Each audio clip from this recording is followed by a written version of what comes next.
Kremlin mengatakan bahwa penempatan pasukan NATO ke Ukraina akan meningkatkan ketegangan lebih lanjut di dekat perbatasan Rusia. Situasi ini akan memaksa Rusia untuk mengambil tindakan ekstra guna memastikan keamanannya sendiri. Juru bicara Kremlin Dmitry Peskov mengatakan bahwa situasi di garis kontak di timur Ukraina antara pasukan pemerintah Ukraina dan pasukan separatis yang didukung Rusia cukup menakutkan dan beberapa provokasi sedang terjadi di sana. Federasi Rusia memindahkan angkatan bersenjatanya di dalam wilayahnya atas kebijakannya sendiri, kata Peskov pada Sabtu 3 April 2021. Dia menambahkan, hal itu tidak perlu mengkhawatirkan siapapun dan tidak menimbulkan ancaman bagi siapapun. Rusia mengambil langkah-langkah untuk memastikan keamanan perbatasannya sendiri.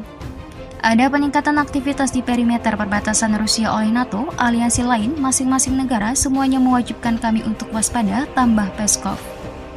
Menteri Luar Negeri Rusia, Sergei Lavrov mengatakan sebagian besar militer Ukraina tampaknya memahami bahaya konflik panas di Donbas. Saya sangat berharap mereka tidak dihasut oleh politisi yang pada gilirannya akan dihasut oleh Barat yang dipimpin oleh Amerika Serikat, kata Lavrov. Presiden Rusia Vladimir Putin mengatakan hal ini belum lama ini, tetapi pernyataan tersebut masih relevan hingga saat ini bahwa mereka yang akan mencoba memulai perang baru di Donbas yang akan menghancurkan Ukraina imbuhnya. Sebelumnya, seorang pejabat NATO mengatakan kepada Reuters bahwa Rusia merusak upaya perdamaian di Ukraina Timur. Sekutu berbagi keprihatinan mereka tentang aktivitas militer skala besar Rusia baru-baru ini di dan sekitar Ukraina. Sekutu juga prihatin tentang pelanggaran Rusia terhadap gencatan senjata Juli 2020 yang menyebabkan kematian 4 tentara Ukraina pada pekan lalu, kata pejabat itu.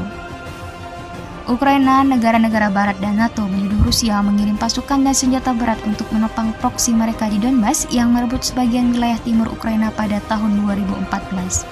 Rusia mengatakan hanya memberikan dukungan politik dan kemanusiaan kepada pejuang separatis dalam apa yang dianggapnya sebagai konflik internal.